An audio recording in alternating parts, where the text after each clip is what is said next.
이건 대한민국이 제국이 된다는 거거든요. 공장 자체는 그 지역 경제를 활성화하기 위한 하나의 수단이라는 거죠. 주거단지도 필요하고 교통도 필요하고 물류도 필요하고 이 사람들이 누릴 수 있는 문화시설, 쇼핑 모든 도시 인프라가 수요가 갑자기 급격하게 늘어나는 겁니다. 우리한테 새로운 일감 기회를 주거든요.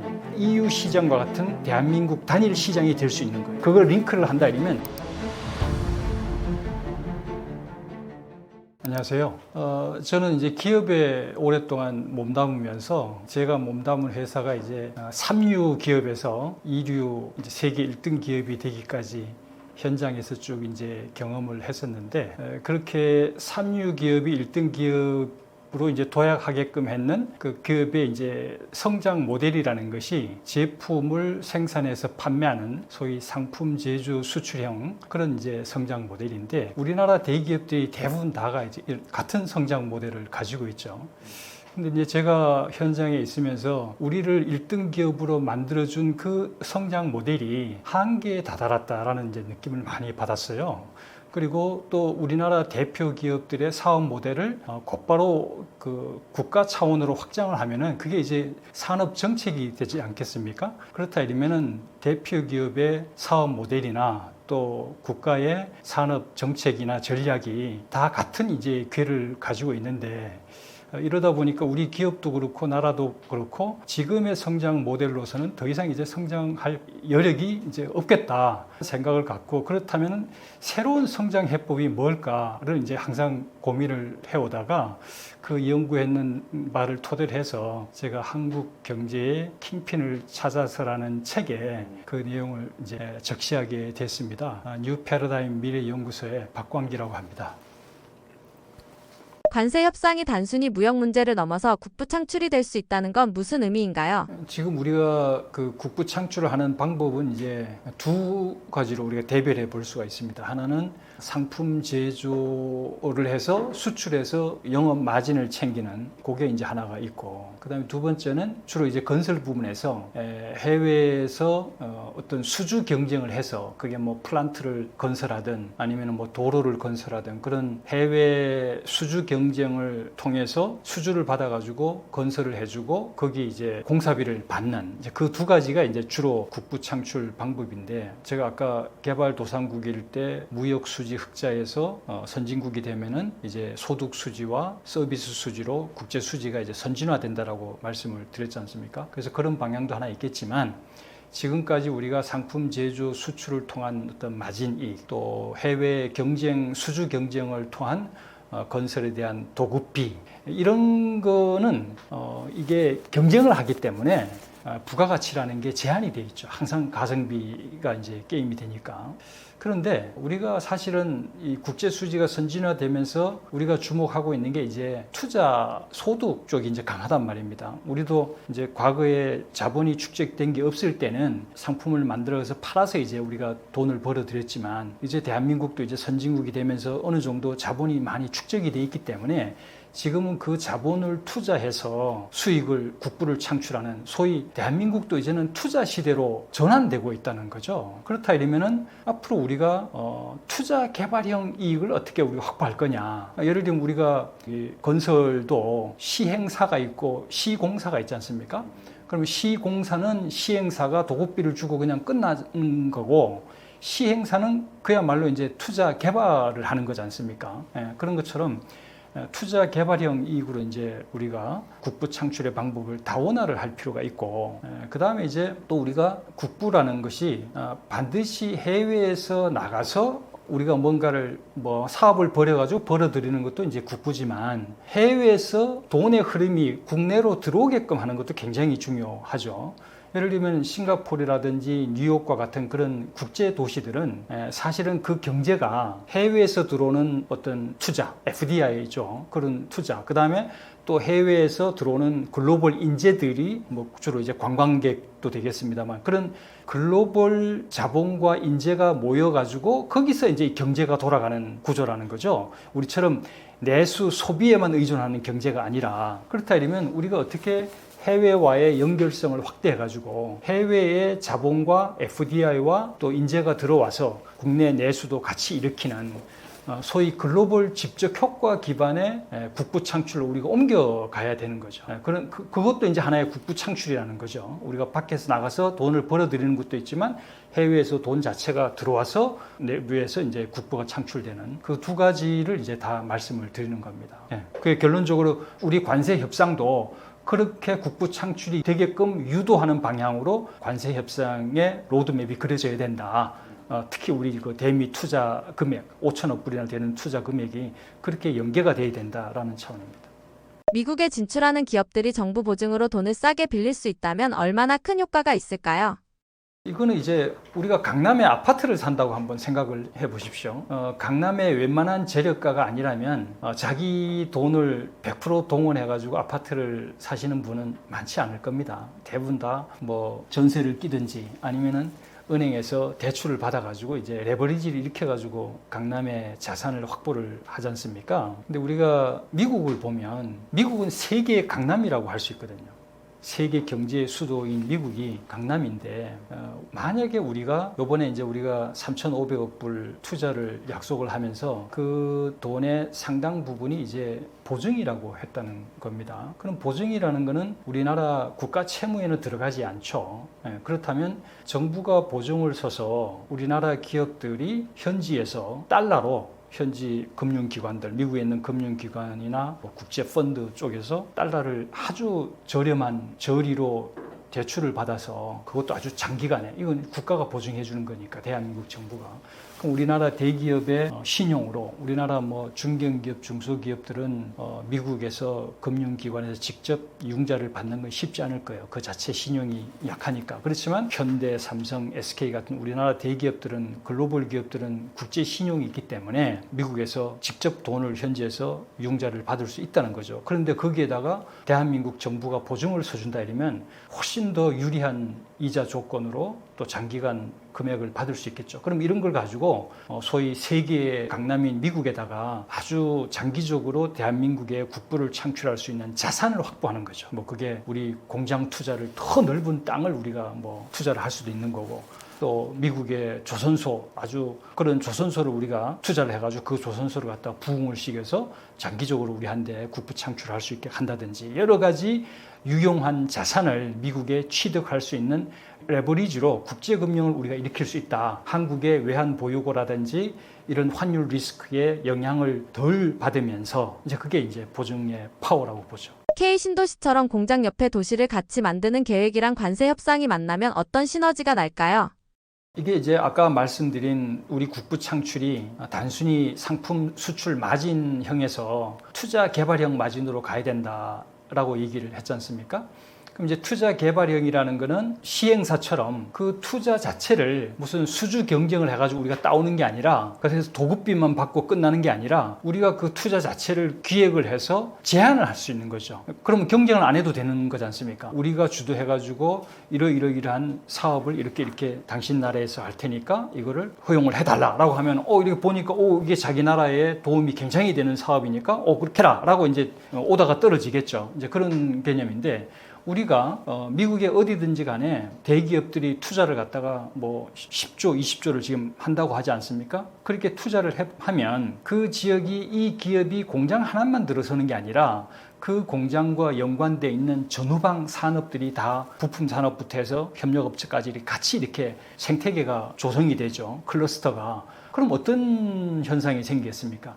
아주 짧은 기간에 그 생산 단지를 중심으로 인구가 유입이 되겠죠. 5천 명이 됐든 몇만 명이 됐든 우리 뭐 국가 산단에 보면은 뭐 거의 수만 명의 인구가 모여가지고 그게 이제 산업 도시가 됐지 않습니까? 포항의 철강 도시, 여수의 석유화학 도시 이런 것들이 다 기업들이 모여가지고 인구가 팽창하면서 이게 산업 도시가 형성이 됐다는 거죠. 그렇다면 이 공장 자체는 하나의 수단이라는 거죠. 그 지역 경제를 활성화하기 위한 수단이라는 거죠. 그러면 우리가 공장을 투자해가지고 이 지역 경제가 활성화되면 여기에 땅값도 올라가고 여러 가지 이제 수요가 생기죠. 사람이 갑자기 인구가 유입이 되니까 이 사람들을 재우려면 주거단지도 필요하고 또 왔다 갔다 하는 교통도 필요하고 물류도 필요하고 또 거기에 위치하고 있는 공장들이 이 산업 경쟁력을 올리려면 인재도 공급해줘야 되니까 기술 학교도 필요하고 뭐 또 뭡니까? 이 사람들이 누릴 수 있는 문화 시설, 쇼핑 뭐 이런 모든 그 도시 인프라가 수요가 갑자기 급격하게 늘어나는 겁니다. 그럼 이거는 전부 다 우리한테 새로운 일감 기회를 주거든요. 그렇게 됨으로써 이 지역 경제가 활성화가 되는 거니까 우리는 공장 투자만 해가지고 공장에서 물건만 만들어서 팔아가지고 이익을 챙기는 그 자체는 아주 1차원적인 해외 투자인 거고, 우리가 지금 미국에 하는 이 투자는 우리 공장 투자가 마중물이 되어가지고 이 거대한 지역의 인구가 유입됨으로 인해서 일어나고 있는 이 어마어마한 개발 투자 수요를 우리 일감과 일자리로 현지하고 같이 쉐어를 할 수 있는 그런 기회를 주는 것이 바로 신도시라는 거죠.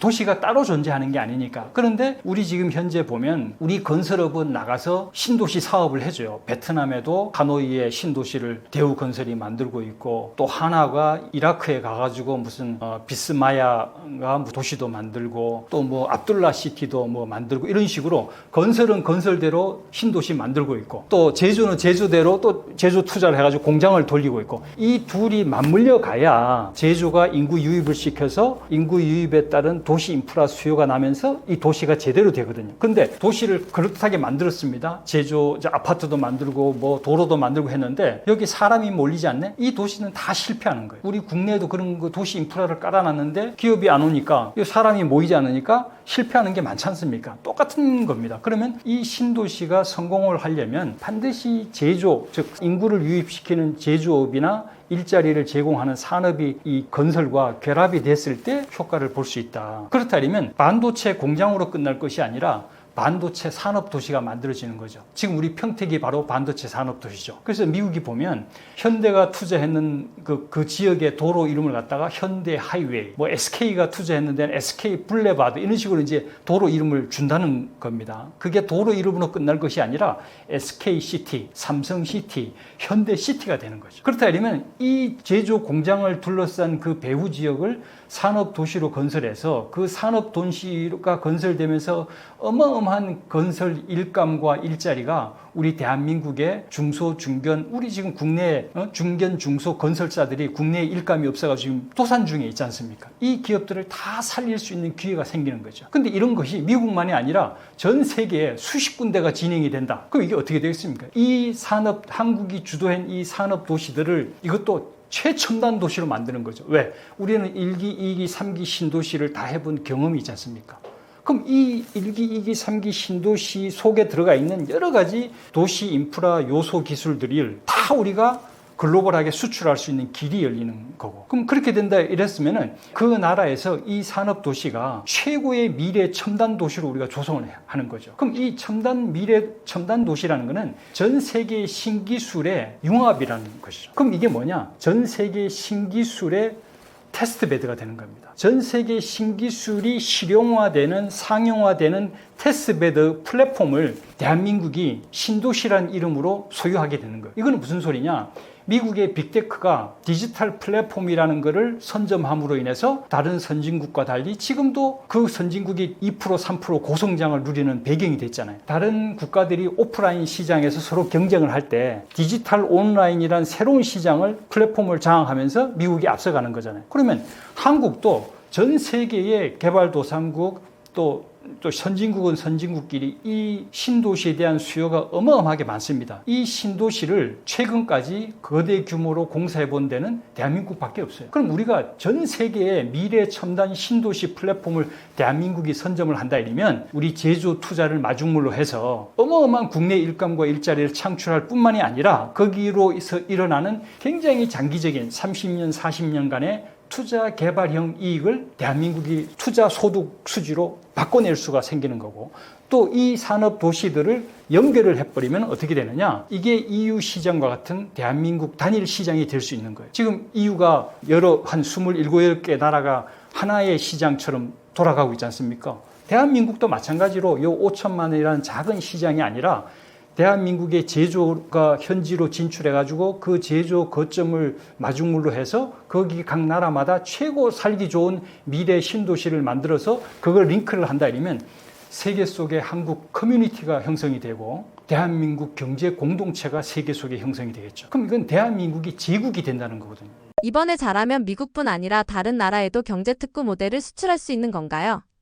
우리나라에 이제 아까 말씀드리기를 혁신 도시 같은 거를 뭘 만든다 이러면은 거기에 이제 기업들을 유치하기 위해서 여러 가지 이제 그 특혜를 주죠. 그랜트를 규제 프리존이다, 또 뭐 법인세를 갖다가 뭐 어떻게 해주겠다, 여러 가지 이제 그 혜택을 주는데 이게 이제 특구죠. 그래서 우리가 투자를 하는 해외 지역을 갖다가 그 정부하고 내고를 해서 우리 국내에서 특구화를 하듯이 한국 특구를 이제 받아내는 거죠. 받아내 가지고 거기에 비자라든지 세제라든지 규제 이런 것 쪽에서 이제 특별 그란트를 이제 받아내는데 지금 우리나라가 매년 한 2-3천 개 정도의 기업들이 해외로 나가고 있습니다. 근데 다 각자 도생으로 나가거든요. 그럼 뭐 베트남에도 한 뭐 100여 개 기업이 나갈 거고 미국에도 또 한 100여 개가 나갈 거고 전 세계적으로 한 2-3천 개가 나가니까 그럼 이 2-3천 개가 다 각자 도생으로 나가는데 미국에 나가는 우리 기업들은 텍사스로 한번 모이자. 그 다음에 폴란드로 나가는 기업들은 또 폴란드 어느 특정 도시나 이런 지역으로 이제 주로 앵커 기업이 나가는 폴란드 같으면 이제 방산이 주니까 그럼 방산 기업 중심으로 해서 이렇게 모이자. 이런 식으로 국가 단위로 그 지역에 나가는 우리 기업의 투자를 조직화를 시켜주면 그리고 그 조직화된 그 힘으로 그 반대급부로 상대국으로부터 특구화를 그란트를 얻어내면은 이거는 막강한 파워가 되는 거죠. 아까 제가 산업도시를 만든 그 밑바닥이 바로 여기서 특구화에서 만들어지는 거죠. 그렇다면은 예를 들면은 우리 지금 방산이 생태계를 만들고 있는 폴란드에 우리가 아주 거대한 이 한국 특구를 만들어 가지고 시작은 방산으로 시작을 했지만 방산과 관련되는 기자재라든지 여러 업체들이 다 같이 이제 조인을 하게 되고 또 그 폴란드 그 자체를 동유럽에게 대한민국의 교두보로 할 수 있죠. 그 다음에 지금 사우디도 이제 그 HD 현대가 조선소를 합작해서 하는데 그러면 사우디도 그 조선소를 중심으로 해가지고 거대한 우리 대한민국의 특구를 받아가지고 사우디의 이제 한국 조선 산업도시 지금의 제2의 울산 조선 산업도시가 되는 거죠. 제2의 거제 산업도시처럼 그런 산업도시를 만들어가지고 그 도시를 미래 첨단 도시로 개발을 해서 중동의 교두보가 돼버리는 거죠. 그렇다면 각 세계의 대륙별로 권역별로 대한민국의 주력 산업을 앵커 기업으로 해서 그란트를 받아서 특구화를 시키고 그 특구화 위에다가 산업도시로 개발을 해 나간다 이러면 그럼 이거는 뭐 이 모델을 전 세계에 다 우리가 수출할 수 있는 거죠. 이건 서로 윈윈이 되는 거죠. 그 나라는 산업도시를 만들어지면서 이 산업도시가 그 나라 경제 성장의 엔진이 되는 거죠. 한국도 울산 산업도시, 포항 산업도시, 여수 산업도시들이 각각 석유화학과 철강과 자동차와 이런 걸로 산업이 중심이 돼가지고 대한민국 경제를 성장시켰을지 그 나라도 똑같은 과정을 밟을 수 있는데 그걸 대한민국이 주도할 수 있는 거죠. 관세 협상 성과를 국내 일자리랑 건설 경기로도 연결할 수 있는 방법이 있을까요? 앞서서 이제 그 경제 특구하고 신도시에서 제가 어떻게 해외 제조업 투자가 국내의 일감과 일자리로 연계가 되는가를 이제 말씀을 드렸지 않습니까? 근데 단순히 일감이 연계되는 것뿐만이 아니라 지금 우리 대한민국의 가장 큰 경제 문제 중에 하나가 일자리 미스매칭입니다. 그거는 우리가 개발도상국일 때 지금 우리의 주력 산업들이 주로 제조 중심인데 우리 그 국민들의 수준하고 우리 산업이 일치해서 쭉 커왔죠. 그런데 우리가 이제 선진국이 되면서 우리 국민들의 지식 수준이 굉장히 고학력이 되면서 우리 사회는 지식 사회로 바뀌어졌다는 거죠.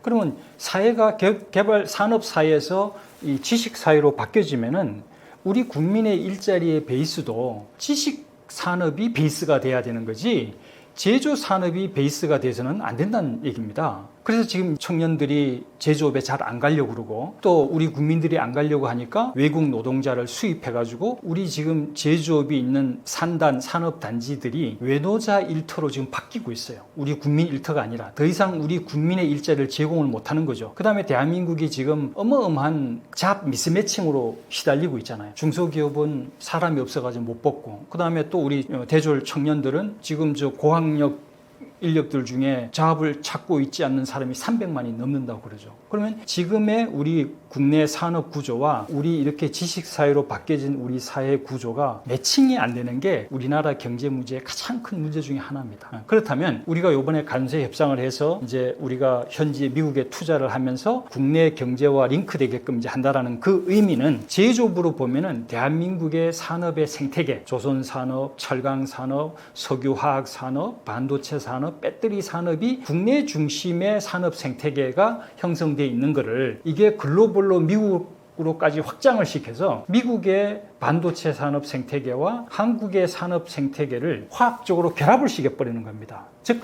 미국의 인구와 기술 인재와 또 자원, 그 다음에 한국의 자본과 기술, 이것이 화학적으로 결합이 돼서 미국의 반도체 산업과 한국의 반도체 산업이 하나가 되는, 즉 글로벌 산업 생태계의 확장이 돼버리는 거죠. 그렇게 된다 이러면은 어떤 현상이 일어나냐면 이런 걸 갖다가 미국만 하는 것이 아니라 이제 뭐 다른 나라들도 이제 할 거 아닙니까? 조선 같으면 미국에만 조선 투자를 하는 게 아니라 필리핀도 지금 하고 있고 사우디도 하고 있고 인도도 하려고 하고 있고 그 다음에 싱가포르도 하고 있고 뭐 이제 이렇게 한 5-6개 국가까지 지금 한다 이러면 한국의 이 일감이라는 거는 현지 사업장의 일감이 있고 본사에서 지원해주는 본사 일감이 있습니다. 그러면 현지 사업장의 일감이라는 것은 대부분 다 보면 생산직이기 때문에 아주 단순하죠. 근데 이 생산 현장을 지원해주는 본사 일감은 지식 서비스 기반으로 굉장히 다양합니다. 인사, 총무, 상품기획, R&D, 뭐 설계, 뭐 심지어 환경안전, 뭐 노사부터 시작해서 어마어마하게 이 다양한 지식 서비스가 주가 되는 거란 말이죠. 그렇다면은 대한민국 국민들의 일자리가 우리가 해외 우리의 산업 생태계를 글로벌로 확장을 시켜버리면 대한민국 국민 일자리는 지식 서비스 기반의 본사 일감으로 바뀌어진다는 거죠. 그럼 이게 대한민국 일자리를 업그레이드하는 하나의 베이스가 된다. 그렇기 때문에 이번 우리가 미국의 관세 협상에 따른 우리의 투자들이 과거에 물건 팔아가지고 돈을 벌던 상품 제조 수출에서 정말 국내 경제와 연계될 수 있는 플랫폼으로 제가 통상 모델을 바꿔야 된다고 쭉 말씀을 드렸는데 그 3가지가 이제 K 국가산단, 그 다음에 K 경제특구, 또 K 산업도시, 즉 이제 신도시, 이 3가지 플랫폼을 대한민국이 통상 모델을 이제 펼침으로써 과거 상품 제조 수출형은 이제 낙수 효과가 더 이상 없단 말입니다. 국내에 딱 현재 투자를 해버리니까.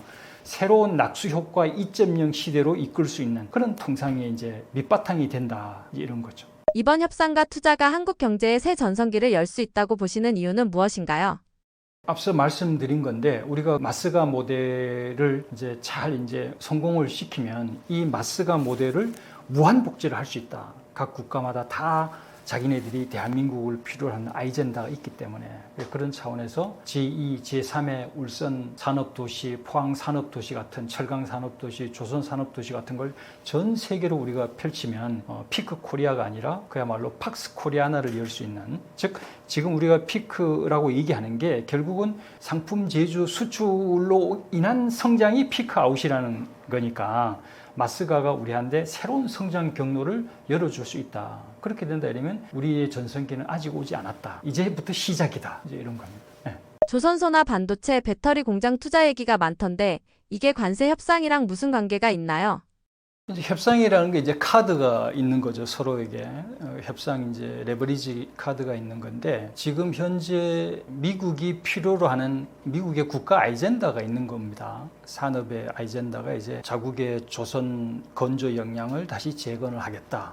또 반도체, 배터리와 같은 첨단 산업의 공급망을 자국 내로 유치하겠다라는 이제 그런 국가 산업 아이젠다가 있으니까. 그 산업 아이젠다에 대해서 해결 솔루션을 줄 수 있는 게 한국이라고 지금 미국은 보고 있으니까 우리가 미국하고 관세 협상을 할 때는 미국의 필요에 가장 부합하는 카드가 결국은 최대 레버리지가 되지 않겠습니까?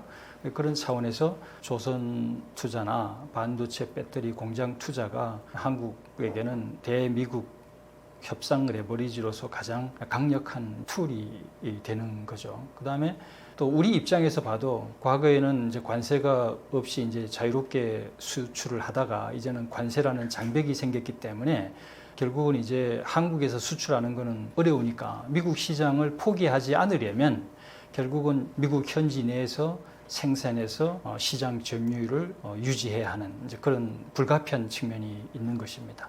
공장만 짓고 끝나면 안 된다는데 그 이유가 무엇인가요? 아까 제가 말씀드렸지만 미국에 투자하는 게 대한민국 국내에 투자하는 것을 대신한다라고 이제 하는 거 아닙니까? 대타로 이제 투자하는 거니까. 그러면 이게 국내 투자의 공동화를 우리 국민들이 우려를 하겠죠.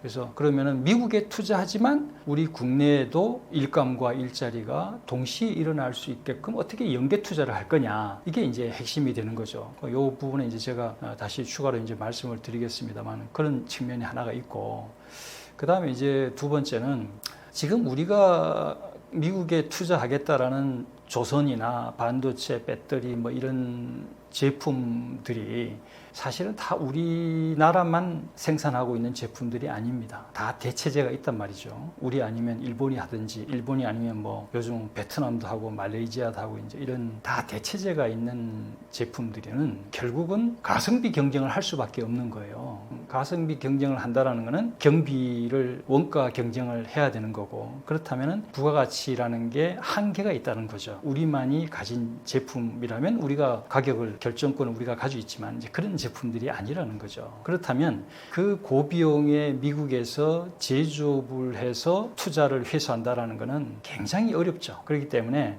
뭔가 제조업으로 투자는 하지만 이 제조업을 마중물로 해서 뭔가 이 수익 투자를 회수하는 거는 그 소스를 다변화할 필요가 있는 거예요. 물건 팔아서 마진 챙기는, 소위 말하는 장사만 해가지고는, 장사 마진 거 가지고는 미국에서 투자 회수를 하기가 굉장히 어렵다. 그럼 그게 뭐냐? 이런 거죠. 그다음 이제 또 하나 말씀을 드리면, 아까 제가 그 FTA가 관세를 미국이 우리한테 이제 던진 이유가 그 근본이 이제 무역 수지 흑자라 했지 않습니까? 그렇다면 앞으로 무역 수지 흑자를 가지고 국부를 창출하기는 어렵다는 겁니다. 그럼 우리가 한 나라가 이제 경제 발전이 되는 이 과정을 보면 개발도상국에서 중진국 거쳐서 이제 선진국으로 가지 않습니까? 그러면은 이 국부 창출의 패턴이 바뀝니다. 예를 들면 개발도상국 때는 제품을 만들어서 팔아서 무역 수지 흑자를 가지고 달러를 벌어 들여와서 이제 내수 시장을 키우는 소위 무역 수지 흑자형 국부 창출을 하는 시대예요. 근데 이게 이제 중진국에서 선진국으로 가면 무역 수지 흑자가 상품 수지 흑자로 바뀌고, 상품 수지 흑자라는 거는 이제 현지에서 생산해서 현지에서 판매하는 그런 게 상품 수지죠. 무역 수지 흑자라는 거는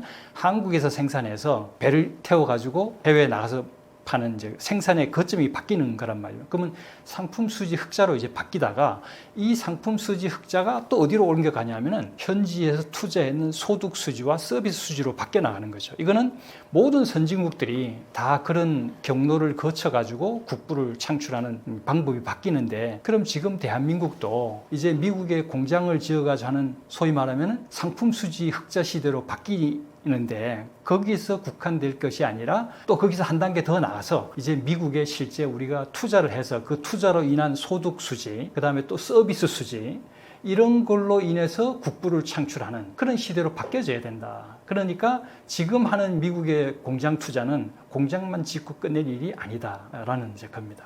한미국제산단이나 한미경제특구 같은 프로젝트를 하면 관세 협상에서 어떤 이득이 있나요? 제가 이제 앞서서 여러 차례 질문을 던졌죠. 어떻게 하면은 미국에 투자하는 것이 국내 투자 공동화로 연결되지 않고 국내의 일감과 일자리 창출과도 연계시켜 투자를 할 것이냐, 이제 이런 문제에 대한 답이 저는 이 국제산단과 경제특구라고 봅니다. 우리가 지금 미국에 우리나라 많은 기업들이 이제 투자를 하는데, 뭐 어떤 기업은 필라델피아에 투자를 하고 또 어떤 기업은 뭐 텍사스에 투자를 하고 하는데, 텍사스 하나만 해도 우리나라 국토의 한 6배, 7배가 되는 어마어마한 땅이란 말이죠. 그런 지역에 우리 기업들이 뭐 대기업뿐만이 아니라 앞으로 부품 중소업체도 나갈 거고, 또 뭐 식품업체라든지 여러 이제 이 관세를 피해서 현지에 공장을 투자를 할 텐데, 이 공장 투자들이 다 각자 도상으로 뿔뿔이 미국에 흩어져 투자를 하면, 공장이라는 거는 잘 아시겠지만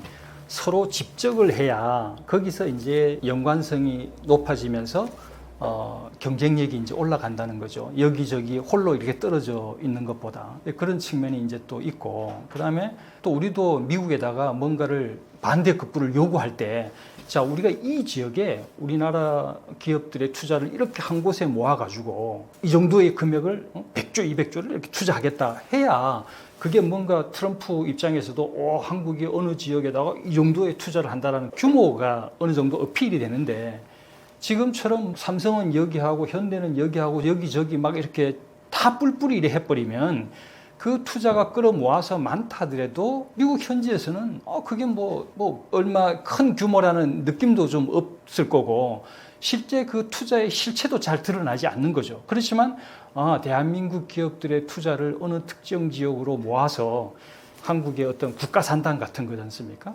국가산단 같은 거를 만들어 가지고 거기에 우리 기업들이 투자를 집중을 하면 우리 기업들도 집적으로 인해서 아주 경쟁력을 단기간에 올릴 수 있는 그런 레버리지도 되고, 또 이제 경제 특구 같은 걸 이렇게 탁 우리가 이렇게 기업들이 대규모로 투자를 이 지역에 할 것이니, 그럼 이 지역에 대해서 특별한 혜택을 우리한테 달라라고 반대급부를 더 강하게 요구해서 더 강력한 그란트를 우리가 받아낼 수가 있겠죠. 그게 뭐 비자 쿼터가 되든 또는 무슨 뭐 관세 혜택이 되든 아니면은 또 뭐 그 규제 프리 조건을 갖다가 받아내든지 간에 우리 현지에서 기업하는 그 우리 업체들이 가장 좋은 환경에서 미국 사업을 할 수 있게끔 특구화를 시킨다. 이렇게 되면은 우리 기업 입장에서도 유리하고, 또 미국 현지 입장에서도 한국 가지고 뭔가 눈에 보이는 실체가 있는 미국에 투자를 하고 있구나.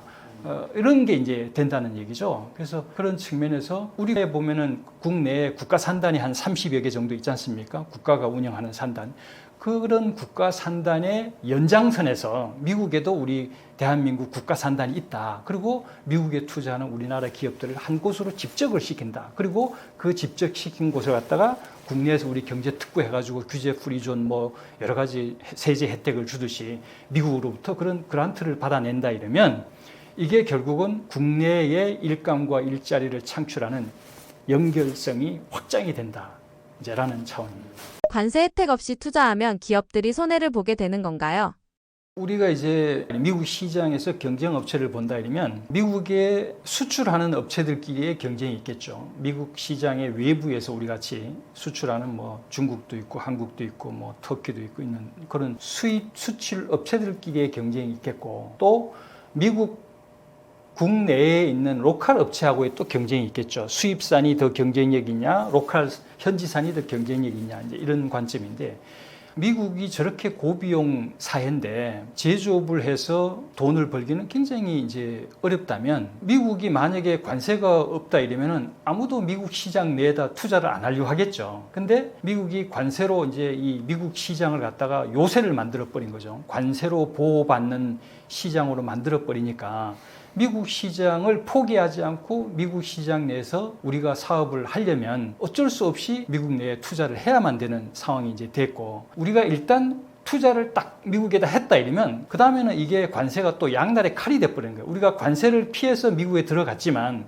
우리가 들어간 이상 이 관세가 요새로 미국 시장을 보호를 해줘야만 현지에서 제대로 오퍼레이션이 되겠죠. 우리가 관세를 피해가 미국에 들어갔는데 갑자기 미국이 관세를 내려버렸어. 그러면 수입산들이 더 들어오면서 미국에 투자하는 우리는 돈 벌 기회가 없어지는 거지 않습니까? 그래서 관세는 그런 측면에서 들어갈 때와 또 현지에 오퍼레이션 할 때 양날의 칼이다. 이제 그런 의미에서 손해라는 걸 생각해 볼 수 있겠죠. 단순히 물건 만드는 걸 넘어서 공급망까지 장악하려면 어떤 협상 전략이 필요한가요? 사실 우리가 미국에서 뭐 어떤 완제품, 자동차가 됐든 반도체가 됐든 배터리가 됐든 부품 사업이든 중간재 사업을 하든 완제품 사업을 하든 가장 이제 어려운 게 미국의 이 그 공급망이 없단 말이죠. 대부분 다 미국에 있는 자동차 업체들도 외부에서 이제 부품을 수입해서 미국 내에서 조립을 해서 판매하는 이제 그런 거기 때문에 현지에서 실제 우리가 공급망을 우리가 장악을 장악을 하려면 아까 말씀드린 K 국제산단을 반드시 만들어 가지고 현대차만 나가는 것이 아니라 지금 국내에 있는 현대차의 1차 협력사, 그 다음에 2차, 3차 협력사들까지 같이 나가야 되는 거죠. 클러스터로 동반 진출을 해야만 그 제품의 이 부품과 연결되는 이 생태계가 현재의 뿌리를 내릴 수 있게 되는 거지. 이 공급망 중에서 뭐 1차 협력사 몇 개만 나가버린다 이러면 결국은 1차 협력사에 또 제품을 공급하는 2차, 3차 협력사가 한국에 있으면은 한국에서 뭐 그 관련 부품을 공급하면 물류비라든지 또 지금 트럼프가 철강과 알루미늄 제품이 들어가 있는 부품들은 또 관세를 또 때리지 않습니까? 그럼 이 경쟁력 자체가 없는 거예요. 그러니까 미국에서 현지 공급망을 장악을 하려면 미국에서 우리 현지 공급망에 가지고 있는 경쟁력이 수입하는 것보다 더 뛰어나야 된단 말이죠. 그래야 그게 생태계가 구축이 되는 거니까. 그럼 그렇게 하려면은 결국은 대기업과 협력 중소기업이 동반 진출하는, 즉 아까 말씀드린 국가 산단이 만들어져야만 가능하다. 이제 이렇게 되는 거죠. 이번 마스가 같은 프로젝트를 다른 나라에도 수출할 수 있는 모델로 만들 수 있을까요? 제가 이제 한 7년 전에 그 한 언론하고 인터뷰에서 이런 말을 했습니다. 자동차를 팔면은 을이 되지만 그 나라 자동차 산업을 육성해주면 갑이 된다. 그런 얘기를 했는데 이게 우리나라의 통상 모델의 새로운 패러다임을 제시하는 거죠. 지금은 이제 상품 제조해서 수출해서 돈을 버는 그런 구조인데, 근데 이 세상의 어떤 나라도 자국이 상품 시장화되는 걸 원하지 않죠. 그 글로벌 기업이 자국에 투자를 해서 자국에서 일자리도 창출하고 또 너그 나라만 그 물건을 만들어서 우리한테 팔아먹지 말고 우리도 기술로 그 물건을 만들어서 우리도 스스로 만들 수 있는 그런 걸 이제 모든 나라가 원한다는 거죠. 그렇다 이러면은 이 마스가 프로젝트는 배를 파는 게 아니라 미국의 배를 만들어주는 생태계를 파는 거죠. 우리나라 조선 건조 생태계를 수출하는 거고, 한국의 조선 건조 제조 노하우를 지식 서비스로 판매하는 거죠. 그러면 이 마스가라는 게 한국 제조업을 제조 지식 서비스업으로 모델을 바꾸는 하나의 롤 모델이 되는 거라는 겁니다. 그렇다 이러면 이 마스가는 어떻게 보면은 미국이 우리나라한테 준 강요된 행운이라 할 수 있어요. 우리가 미처 그 생각을 못해서 그런데 미국이 우리한테 이걸 해달라. 배를 팔지 말고 우리나라도 배를 우리나라에 직접 와서 배를 만들게끔 해달라라고 했는 그 요구가 결국은 전 세계 220여 개 나라의 모든 요구거든. 모든 나라가 요구하는 거라. 그럼 우리가 거기에 부응해가지고 이때까지 물건을 팔아가지고 돈 벌던 그걸 그 나라의 필요로 하는 아젠다에 맞춰가지고, 미국은 뭐 조선을 원하지만 또 어느 나라는 또 뭐 자동차를 원할 거고, 어떤 나라는 또 전자산업을, 뭐 어떤 나라는 또 뭐 철강을 원할 거고, 폴란드 가서 방산을 원하고 다 있단 말입니다. 그럼 그런 나라의 아젠다에 맞춰가지고 그 나라 내부에 우리 제조 생태계를 수출을 한다 이러면, 단품이 아니라 제조업 생태계 자체를 수출을 한다 이러면 이 마스가 프로젝트는 끝없이 확장되겠죠. 지금 미국으로 해서 시작이 되지만 사우디, 폴란드, 동남아, 중앙아시아, 중남미, 뭐 아시아 확장이 되겠죠. 그럼 얼마나 많은 일감과 일자리가 생겨나겠습니까? 양쪽 나라에. 미국이랑 하는 관세 협상이 왜 이렇게 중요한 건가요? 그냥 물건 싸게 팔고 사는 문제 아닌 건가요? 앞서서 이제 제가 상품 제조 수출형 모델을 말씀을 드렸지 않습니까? 이 모델이 사실 이제 우리나라가 개발도상국에서 선진국으로까지 도약하게 했던 그 바탕이 되는 이제 성장 모델인데, 이 성장 모델이 소위 FTA 자유무역 시대의 번영을 이루었죠. 그런데 이제 이번에 미국하고 이제 관세 협상으로 인해서 이제 이 FTA 체계 자체가 사실상 이제 폐기가 이제 된 겁니다. 그렇다면은 그 FTA 시대에서 번성했던 한국의 성장 모델이, 즉 상품 제조 수출형 그 성장 모델이 시효를 다했다, 이렇게 이제 보는 겁니다. 그 다음에 또 우리가 이제 그 관세 뿌리를 들여다보면 결국은 미국과의 무역 수지 흑자가 이제 관세를 우리한테 때리는 이제 그 근본 원인이 되는데, 그렇다면 우리가 이제 개발도상국부터 국부를 창출하는 그 원천이 제품을 팔아서 무역 수지 흑자를 얻어서 그걸 달러로 이제 가지고 들어와서 이제 우리 국부를 축적을 해왔는데, 그런 국부 창출형 모델이 또 역시 시효를 다했다, 이렇게 이제 보는 겁니다. 예전에 맺었던 FTA랑 지금 상황이 어떻게 다른 건가요? 그 FTA 자유무역 시대에는 이제 무관세지 않습니까? 무관세로 양국이 상품과 서비스가 이제 자유롭게 왔다 갔다 이제 하는 건데, 이번에 이제 FTA가 관세로 교역으로 바뀌면서 문제가 되고 있는데, 이번에 미국이 우리한테 15% 정도 이제 관세를 매겼지 않습니까? 그런데 우리나라의 상장사의 평균 영업이익률을 보면 한 4%에서 5% 정도밖에 안 됩니다. 그러면 이제 앞으로 이 15% 관세를 100% 미국의 소비자들한테 전가를 해서 미국 소비자 가격이 인상될 수도 있겠지만, 그건 미국 정부가 그렇게 두지 않겠죠. 또 미국에서 우리 제품을 수입하는 업체들도 그렇게 한꺼번에 가격을 올릴 수 없을 거니까, 결국은 공급자인 우리나라 기업들이 일부 이제 그 관세를 흡수를 해야 되겠죠. 그렇다면은 그 15%라는 관세를 미국의 소비자하고 우리 공급자하고 얼마나 서로 쉐어할지 모르지만, 현재 영업이익률이 4, 5%밖에 안 된다는 걸 감안하면 굉장히 부담스러운 거죠. 그리고 통상 시장의 소비자 가격이 그렇게 빨리 올라갈 수가 없기 때문에 공급자 측에서 그 관세의 상당 부분을 흡수해야 되는 그런 문제가 이제 생길 겁니다. 그런데 대기업들이야 이제 완성품을 미국에 수출을 하지만, 이 대기업이 관세로 인해서 오버헤드 압박을 받게 되면 비용의 증가가 일어나겠죠. 아무래도 그 밑에 있는 협력 업체들 2차, 3차까지 이제 내려가면은 그 비용 압박이 이제 증가가 되는데, 사실은 2차, 3차 우리나라 중소기업들의 영업 마진율이라는 거는 굉장히 열악합니다. 뭐 1, 2%, 뭐 2, 3%도 넘기기 어렵단 말이죠.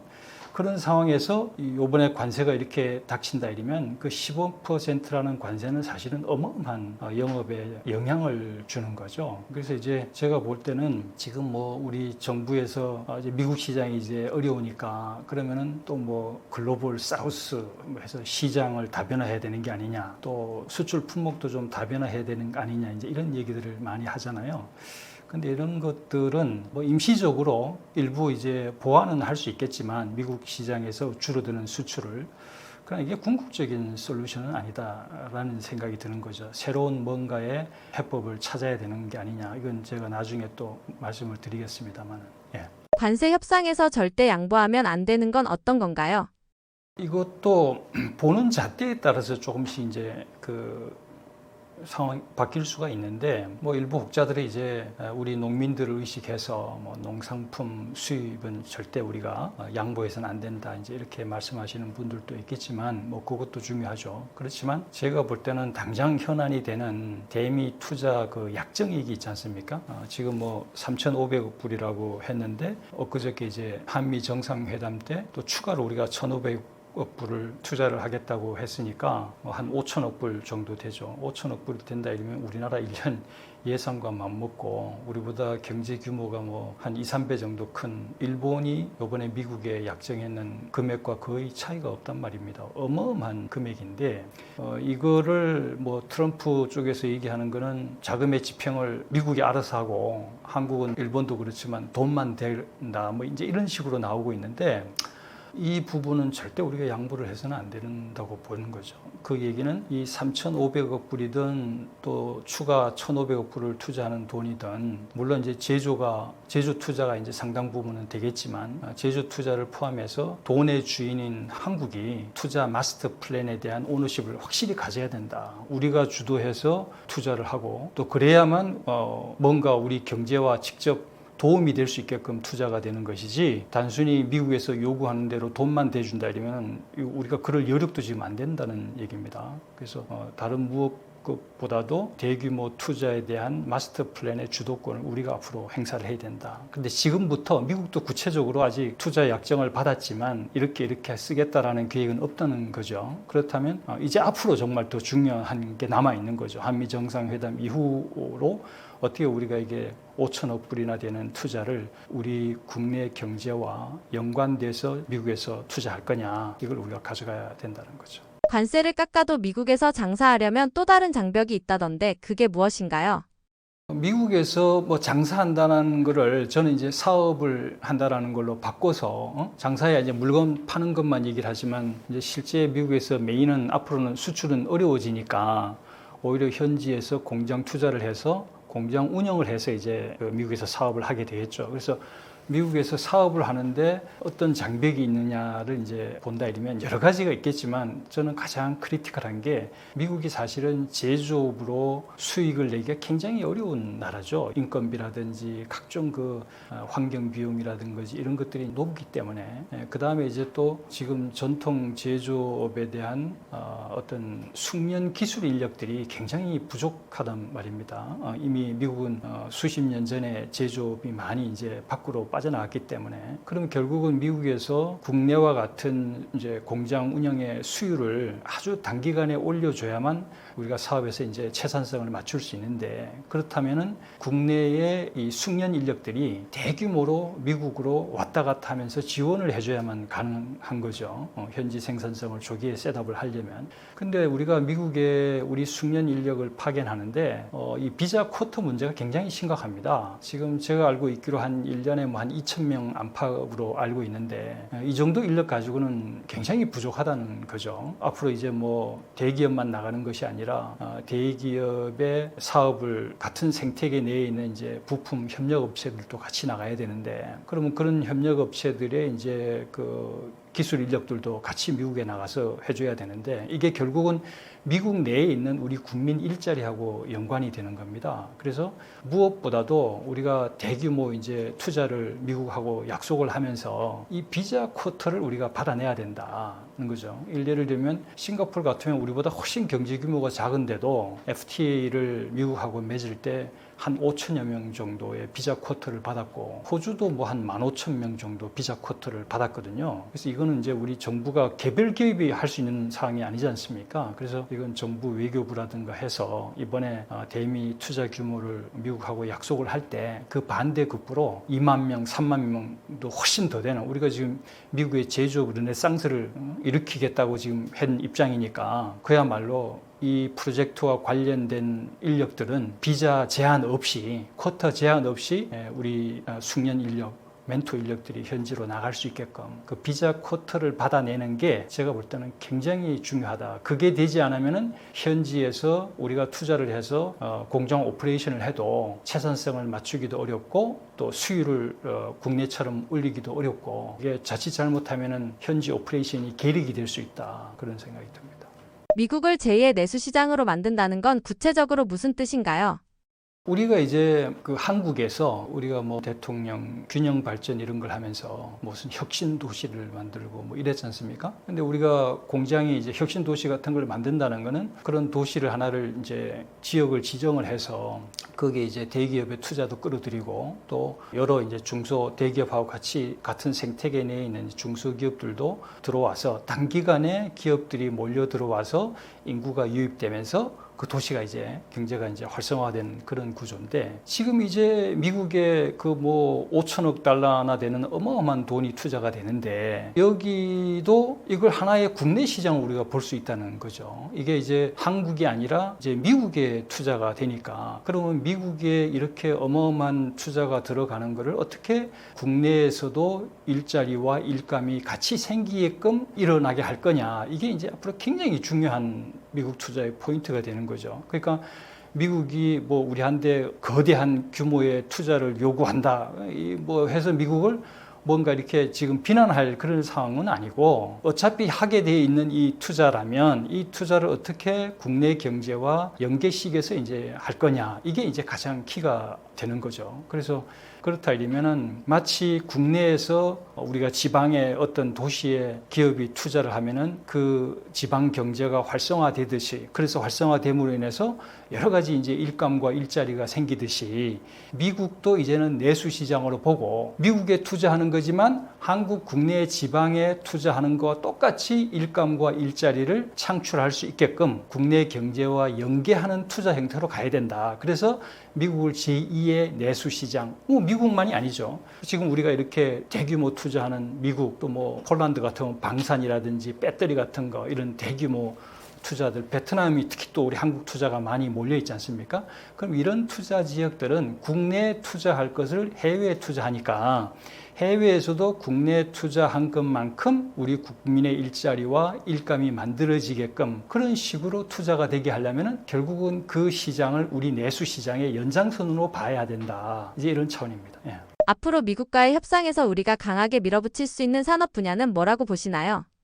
엊그저께 이제 그 이재명 대통령께서 트럼프 대통령하고 미팅을 하면서 거기 여러 가지 그 투자 패키지 중에 SMR이라고 소형 원전 그것도 우리가 투자를 하고 또 현대차가 로봇 허브를 미국에 만들겠다 하고 이제 투자도 하고 이제 합니다. 근데 이게 이 미국의 지금 현재 우리나라에 대한 투자 압박이라든가 또 우리 기업들이 미국에 공장을 짓고 하는 이런 것들이 지금 현재 국제 경쟁 환경을 보면 대한민국에게는 아주 절호의 기회다라고 저는 봅니다. 왜 그러냐면 지금 현재 뭐 철강이다, 석화다 이런 것들이 다 중국의 물량 공세에 밀려가지고 국내에서 우리 제조업들이 지금 고사 중에 있다는 거죠. 그러면은 중국에 밀리고 있는 생존 위기에 처해 있는 우리 제조업을 다시 한번 살릴 수 있는 그 기회가 미국을 어떻게 잘 활용할 거냐에 사실은 달려 있단 말이죠. 그렇다면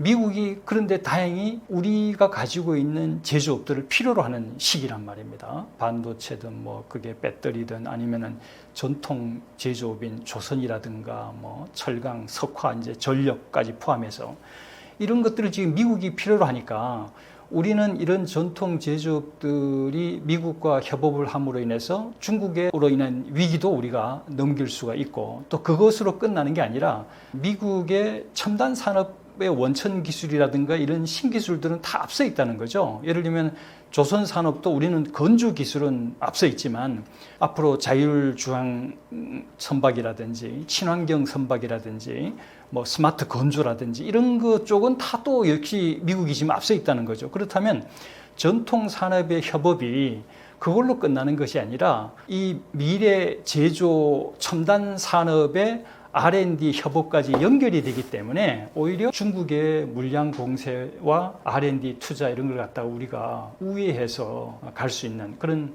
어떻게 보면 용미 전략이 되겠죠. 이제 그런 차원에서 우리의 전통 제조 산업들을 미국이 필요로 하는 이때 강하게 미국과 한국의 산업 생태계 파트너십을 우리가 강하게 밀어붙여 필요가 있다. 그렇게 하는 것이 우리 제조업도 살리고 미래 첨단 제조업으로 앞서가는 길이다. 이렇게 이제 보는 거죠. 좋습니다.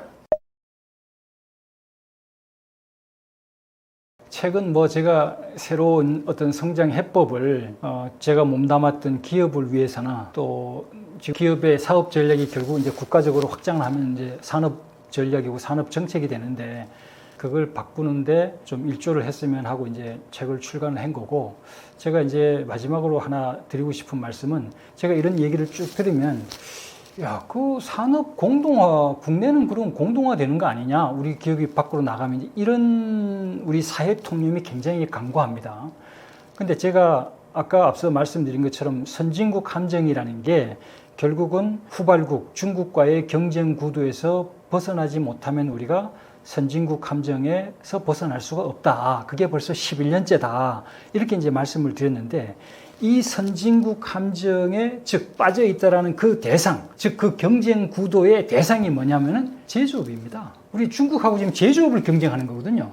근데 우리가 원숭이가 구멍에다가 손을 딱 집어서 먹이를 딱 잡고 못 빼내는 거 마찬가지거든요.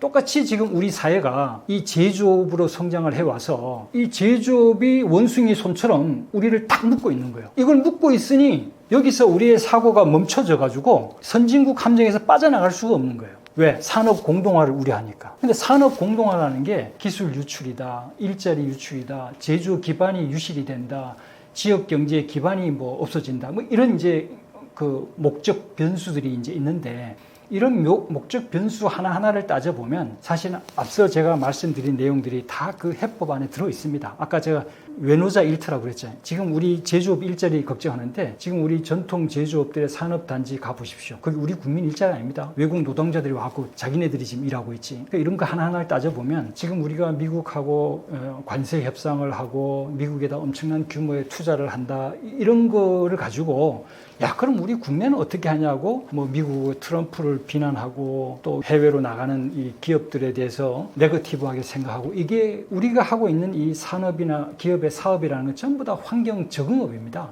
얼마나 환경에 잘 적응하느냐의 게임이라는 거죠. 그러면 이 대미 관세라든지 FTA가 폐기된 거라든지 보호무역주의라든지 이런 것들은 도저히 불어오는 이 시대의 바람이라는 거죠. 그 바람에 맞서 가지고 우리가 뭔가를 자꾸 싸우려고 하면 이건 역천자망이에요. 그럼 이 변화를 갖다 우리가 수용을 해서 그 변화에 우리가 빨리 어떻게 올라타느냐, 미국의 그 어마어마한 대미 투자를 우리가 해야 된다면 이 대미 투자에 올라타서 어떻게 한국이 중국의 위협으로부터 도약할 수 있는 길이 열리고, 미국의 기술을, 앞서 있는 기술을 어떻게 더 빨리 끌어당기고, 또 미국의 투자의 내용이 국내의 일감과 일자리와 연결되게끔 어떻게 이 기획을 해서 기회로 잡을 거냐라는 쪽으로 우리가 생각을 해야지, 산업 공동화라는 과거 그런 어떤 우려에 잡혀서 대안도 없이 계속 걱정만 해서는 되지 않는다. 그 산업 공동화라는 이 의식을, 이 개념을 이제 새롭게 정립할 때가 됐다라는 말씀을 꼭 제가 드리고 싶습니다.